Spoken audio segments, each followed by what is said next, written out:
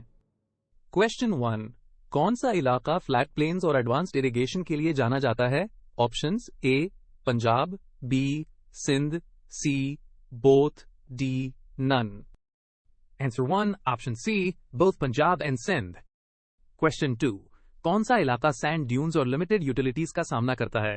Options A northern, B Thar desert, C Punjab, D Indus delta. Answer 2 option B Thar desert. Question 3، کون سا resource challenge فصلوں کو متاثر کرتا ہے؟ Options A sunlight shortage, B polluted water, C minerals, D gateway. Answer 3 option B polluted water۔